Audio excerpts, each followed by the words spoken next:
Brad Thompson had never been a fan of his job as a pizza delivery guy, but today was particularly awful. The rain poured down in sheets, and his car's engine sputtered like it had a vendetta against him. He had just delivered a pizza to a group of nerdy college students huddled in a dark, musty basement. They'd been chanting something about a chosen one before Brad had interrupted with his usual sarcastic comments about their lives. As he turned to leave, something strange happened. A blinding light filled the room, and before Brad could even process it, he felt himself yanked up into the air.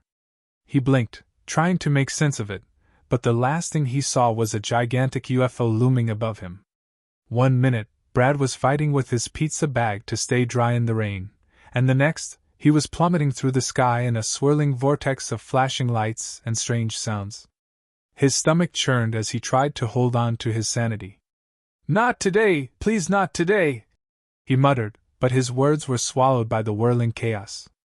Suddenly, everything stopped. Brad crashed onto something soft, landing hard but with enough cushion that he didn't break anything. He groaned, blinking rapidly as his head throbbed. Looking around, he found himself in the midst of a lush, jungle-like environment. Huge trees stretched high above, their leaves shimmering with an otherworldly glow. The air smelled fresh, exotic, and uncomfortably warm. He rubbed his eyes, trying to clear the fog from his mind. What the hell is going on? As his senses returned to him, Brad realized there was a commotion around him. Giant figures approached, and he blinked again, this time fully processing the sight. Standing in front of him were towering women. No, not women. **cat women. **. These weren't your typical cat ears and tails. These were 9-foot-tall, muscular, furrily clad Amazonian figures. They had ferocious feline eyes, sharp teeth, and grace that would put any professional gymnast to shame. Brad's first thought? I'm going to die. Before he could formulate another thought, one of them spoke, her voice a deep, commanding tone. He is the one. Another one, equally massive, snarled. The one chosen to feast. Brad's eyes widened. He looked down at himself, unsure whether his body was sweating from the heat or pure fear. He raised his hand in the air, waving it nervously. Hey, listen, I didn't mean to end up here. I don't even know how I got here. I'm just a pizza guy. Literally, the last thing I signed up for was... The largest of them all, who could only be the leader, stepped forward. She was enormous, towering over him by at least a head. Her eyes glowed with a regal intensity, and her fur shimmered like it had been bathed in moonlight.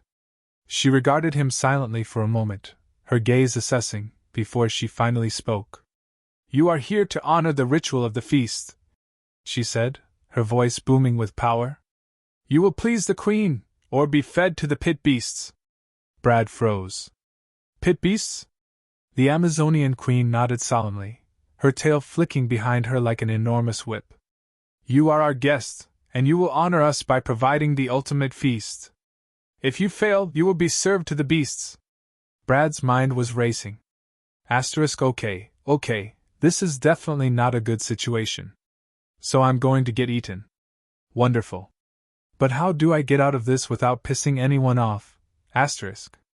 Before he could respond, one of the priestesses stepped forward and placed a steaming plate of something unrecognizable in front of him. It looked like a heap of alien slime, speckled with glowing, pulsating lumps. Brad recoiled. Yeah, I'm gonna have to pass on that, he said quickly, backing away.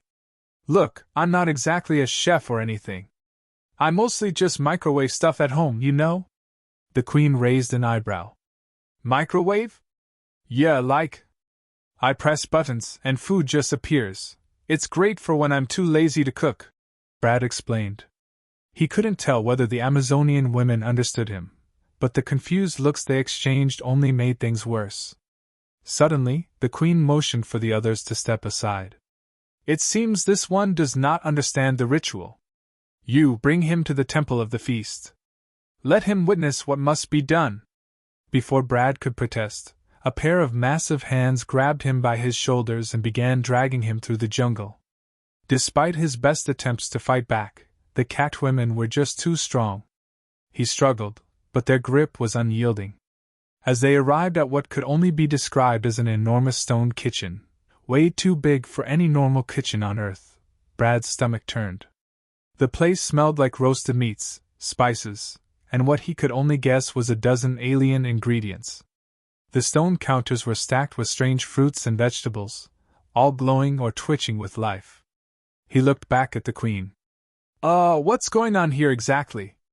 I thought I was gonna be the feast." "You will," she replied, her tone cool and serious. "But first, you must prepare the feast." Brad blinked. "Wait, what? You want me to cook?" The Queen gave him a firm nod. "Yes. The ritual of the feast requires you to prepare the ultimate meal for the royal court. Only then will you earn your place among us." Brad's heart raced. "Wait, hold on. You've got the wrong guy. I'm terrible at cooking. I can barely make instant noodles, for God's sake." The Queen tilted her head, clearly confused. "Noodles? Forget it, okay?" Brad said quickly, now frantically searching for an escape route. But the massive stone walls left him with nowhere to run. His only chance was to somehow figure out how to cook a meal worthy of these terrifying, powerful women. He swallowed his fear. All right, I'll cook something, but you gotta promise me, no one gets eaten, right?" The Queen smiled. "If you succeed, you will be our honored guest. If you fail, we will enjoy the feast you prepare." Brad gulped. This was not the kind of honored guest he had envisioned when he thought of a successful pizza delivery. He glanced at the strange ingredients, trying to figure out what was edible and what might actually kill him. His chances of survival were slim, but maybe, just maybe, he could fake his way through this. Brad stood in front of the enormous stone kitchen counter, surrounded by ingredients that looked like they came from a fever dream. There were slimy fruits that seemed to pulse and twitch on their own, vegetables that glowed with neon colors, and a slew of other bizarre items that didn't seem to belong to any planet he'd ever seen.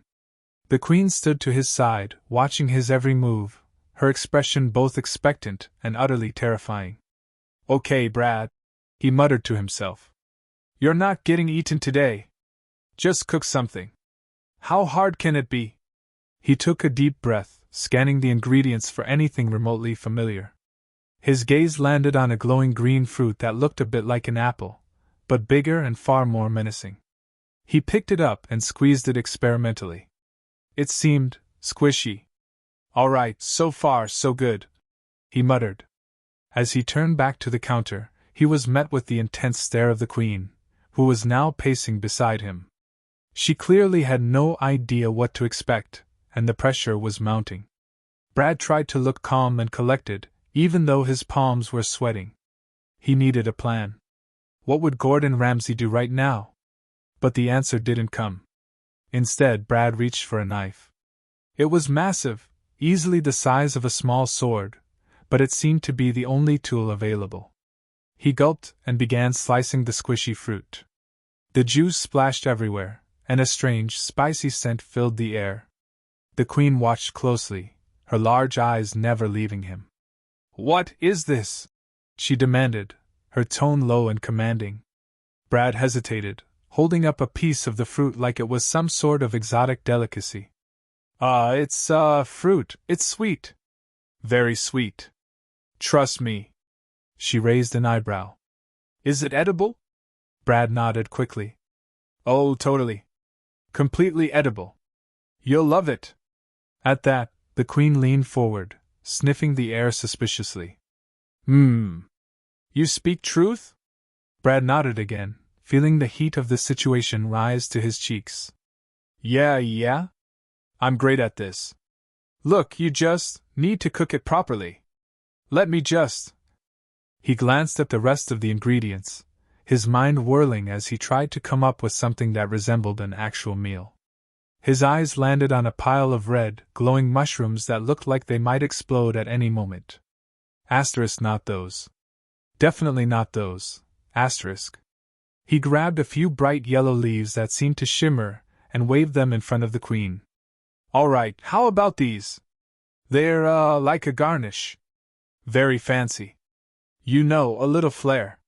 The queen scrutinized the leaves with an intensity that could only be described as borderline terrifying. Flair? She repeated, as if the word itself tasted strange on her tongue. Brad sighed inwardly. Yeah, it's like a little decoration, but it adds flavor. Trust me. It'll go perfectly with the, fruit. She gave him a long, scrutinizing look before nodding slowly. I see. Continue. Brad set to work, chopping, slicing, and dicing the fruit and leaves. Every once in a while, he would glance nervously at the queen, trying to gauge whether he was about to be served as the next, special, ingredient. The pressure was unbearable. But then something miraculous happened. As he tossed everything into a pot and set it on the fire, the smells started to change. The bizarre combination of ingredients, which had looked and smelled completely insane moments ago, suddenly began to give off a mouth-watering aroma. Brad couldn't believe it. Maybe I'm a genius after all. As the mixture simmered, he dared to glance up at the queen. She was now standing completely still, watching with a focused intensity. Brad couldn't tell if she was impressed or preparing to send him to an early death. He couldn't exactly afford to mess this up. Just let it cook for a few more minutes, he said, trying to sound confident. He picked up a ladle and stirred the concoction in the pot. So, this is called fusion cuisine. I'm sure you've heard of it, right? The queen tilted her head, clearly unamused. Fusion? What is this? Brad hesitated, then shrugged. It's like mixing different cooking styles to make something new. You know, like combining the best of everything. Just trust me. You're going to love it. She stared at him for a long moment, then spoke in a low voice. You are bold. But you must be careful. The ritual is sacred. Fail, and you will be sacrificed to the beasts. Brad couldn't help the chill that ran down his spine. Yeah, I'm trying not to think about that, he said weakly. He tried to focus on the meal in front of him, but the sense of impending doom wasn't exactly easy to ignore. He grabbed a few more ingredients, adding them to the pot with shaky hands. Please don't let this be the wrong move. The minutes dragged on. Brad could hear the queen's breathing in the silence, and the pressure to deliver the perfect meal was starting to make him second-guess every decision. But then, miraculously, the meal seemed to be coming together. It looked like a stew, rich with colors he hadn't thought were possible in food. There was something magical about it, something that felt right. Brad's heart pounded as he took a deep breath and ladled the final product into a massive bowl. It looked good. Really good. But the question remained, would it taste good? He slid the bowl over to the queen and took a step back, trying to act casual but failing miserably. There you go. One fusion feast, just for you. The queen stared down at the bowl. Her eyes flicked to Brad, then back to the meal. What is this? She asked again. Brad gulped. It's a surprise.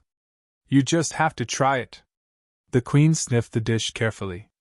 Her expression didn't change for a long moment, and Brad was starting to wonder if he was about to be the next part of the meal when she finally raised a spoonful to her mouth. Brad held his breath as she took a bite. The seconds felt like hours. The queen's eyes widened in shock. This is good, she said, her voice a mix of surprise and admiration. Brad felt his legs go weak with relief. He'd done it. He hadn't been eaten. Yet. The queen set the spoon down and looked at him with newfound respect. You have pleased us, human. For now. Brad blinked. Wait, now? But before he could ask anything further, the queen turned and motioned for the other Amazonians to gather around the feast. The pressure was still on, but Brad couldn't help but feel a glimmer of hope. Maybe he was going to survive this after all. He was still trapped on an alien planet surrounded by terrifyingly powerful catwomen, but for the first time, things were looking up.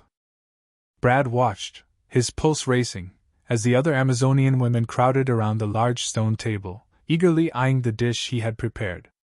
The queen sat at the head of the table, her gaze still fixed on him, as if waiting for something more. The whole scene felt like some bizarre culinary version of a gladiator match. only instead of fighting for his life with swords, he was fighting with food. As the first giant woman picked up her spoon and took a bite, Brad held his breath, bracing himself for their verdict. Was this going to be the moment when he was finally deemed worthy of survival, or would he be the next course in this twisted ritual? The tension was unbearable. The Amazonian took another bite, then another. Brad's heart thumped loudly in his chest, and he tried to keep his eyes from darting around the room. He could see the other women whispering among themselves, their giant forms shifting in their seats. Finally, the first woman set her spoon down, wiped her mouth, and looked up at Brad. "Delicious," she said, her voice low and throaty. "What is this called?" Brad blinked, not entirely sure what to say.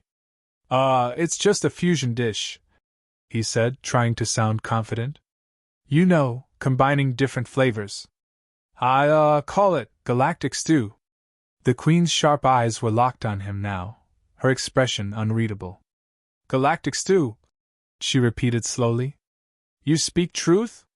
This is what we have been waiting for." Brad nodded, his throat dry. Yes, it is. It's all about, balance, and, creativity." He smiled weakly, hoping that the word creativity sounded impressive enough. The second woman took a bite, followed by the third, and then the fourth. Each of them chewed thoughtfully, murmuring their approval with each spoonful. Brad's hands shook slightly as he wiped the sweat from his brow. This was it. If they liked the dish, he might just live to see another day. If not, well, he didn't even want to think about that outcome. The Queen finally stood, her gaze never leaving Brad as she paced in front of the table. The room fell silent. Every eye was on him.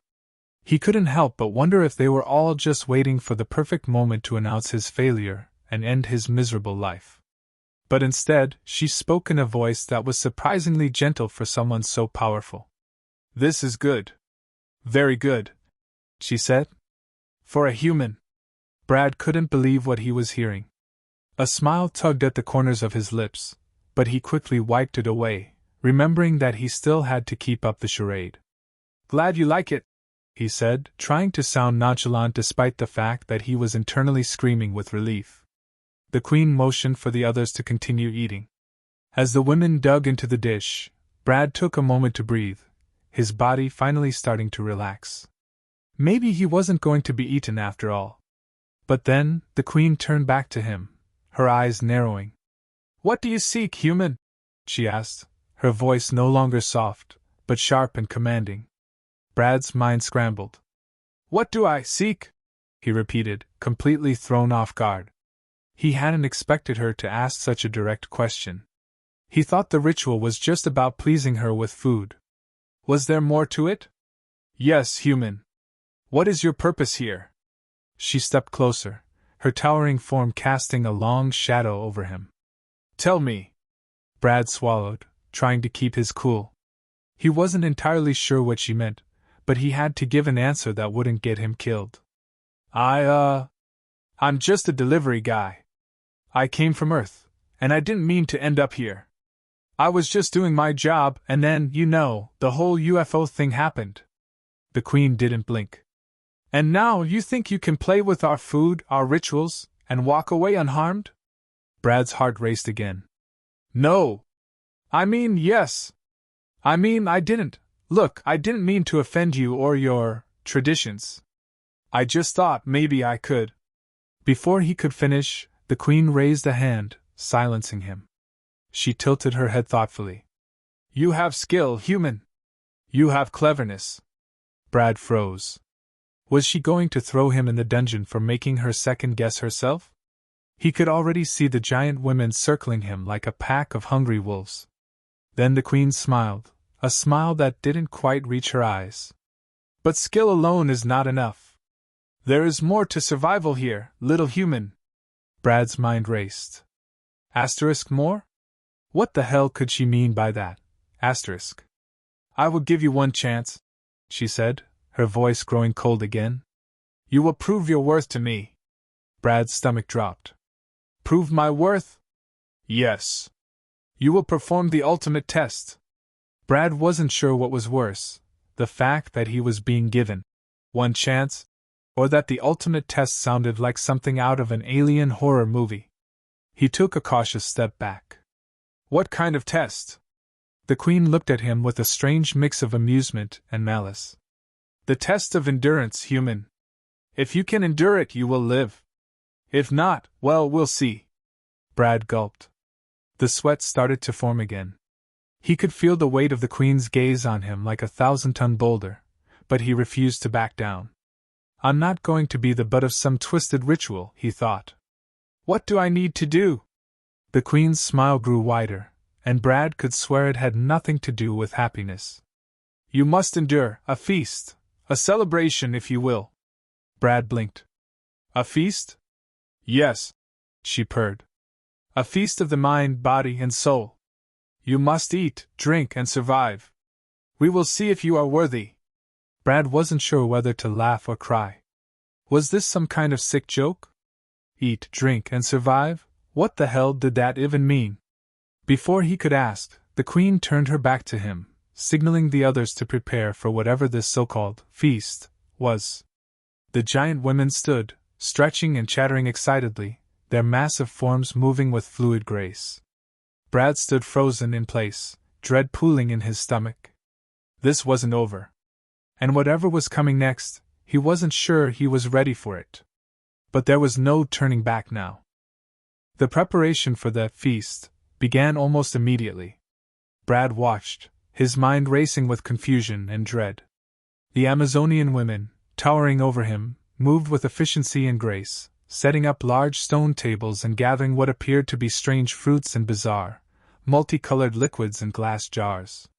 One of the women, a particularly tall one with silver hair and piercing green eyes, approached Brad with a tray of shimmering, translucent fruits.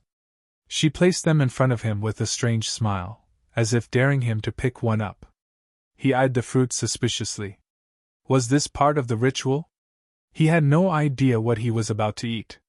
They looked like oversized grapes, but something about them screamed alien. Eat, she said, her voice gentle but firm, urging him on. Brad swallowed hard, glancing around at the other women, all of whom were watching him intently, their expressions unreadable. He had no choice. He picked up one of the fruits, hesitating for just a moment before taking a small bite.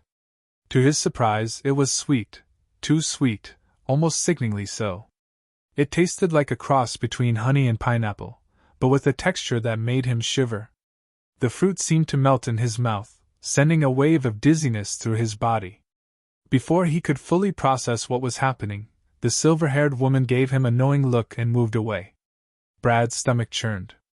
The last thing he needed right now was to pass out from whatever weird effects this fruit had on him, especially when he was at the mercy of these alien women.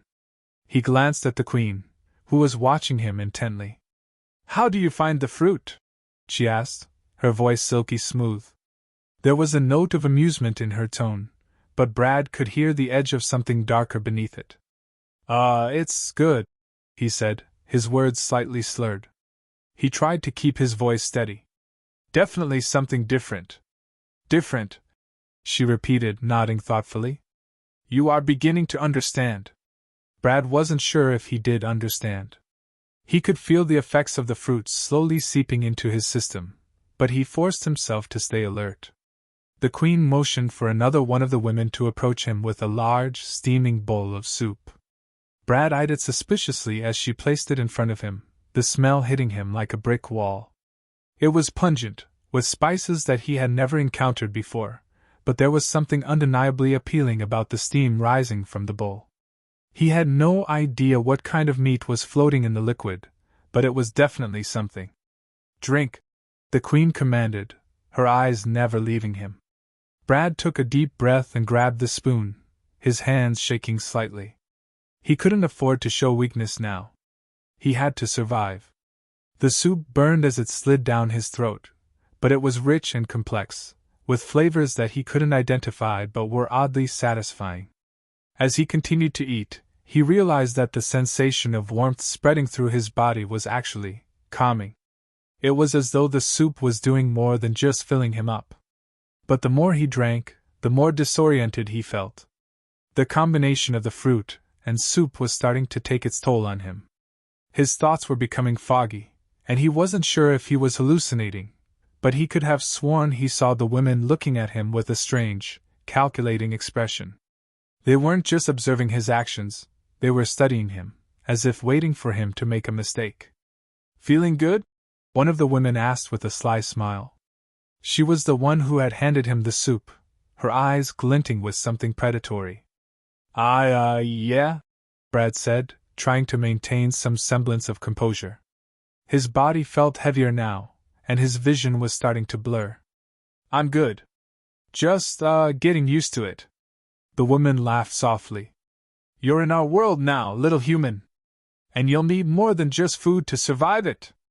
Brad tried to smile, but it came out more like a grimace. Was that a warning? He wasn't sure. "Relax, Brad," the Queen suddenly said, her voice cutting through the haze in his mind. "We only wish to test you. If you survive the feast, we will know you are worthy." Brad's pulse quickened. Survive the feast? That didn't sound comforting. Was this a literal test of survival? The Queen's smile was unreadable. "Now, the final course." Before Brad could ask what that meant, the women moved quickly, setting down a large platter in front of him. It was a massive, sizzling meatloaf-like dish, covered in some sort of green sauce that looked like it was still alive. There were chunks of something inside it, and Brad could see them wriggling slightly, as though the dish itself was breathing. He froze, his stomach threatening to revolt. He could barely keep his eyes open at this point, but he knew he had to eat it. It was either that or face whatever horrifying fate awaited him if he refused. "Eat," the Queen commanded, her tone suddenly cold and steely. "You will finish it, or you will face the consequences." Brad's throat was dry, his body barely responding to his commands. But somehow, he managed to grab the fork, shoveling a bite of the wriggling meat into his mouth. The taste hit him like a punch, intensely salty, with an underlying metallic tang. The texture was slimy, almost like eating wet rubber. He couldn't stop himself from gagging. He fought to swallow the bite, but his body rebelled. He barely managed to keep the contents of his stomach from spilling out, but it was a struggle. His mind was fogged, his body on the verge of collapse, but he had no choice. He couldn't fail the test. With trembling hands, he took another bite. It was almost like torture now, the meal taking on a surreal quality, as if time had slowed and his body was trapped in a nightmare he couldn't escape. He could feel the women watching him intently, the Queen's eyes never leaving him. "Well done," the Queen said, breaking the silence. "You have passed the test." Brad blinked, unsure if he had heard her correctly. "What?" he managed, his voice hoarse and weak. "You will live," she said, her smile returning. "And you will be a welcome addition to our tribe. You have impressed us, human." Brad couldn't believe it. He was alive. Somehow, he had made it through the twisted ritual without dying or being turned into a snack for these giant women. He collapsed back into his seat, finally able to let out a breath. But as the Queen moved closer, her expression softened. "But remember, little human," she said softly, "this was just the beginning." Brad shuddered.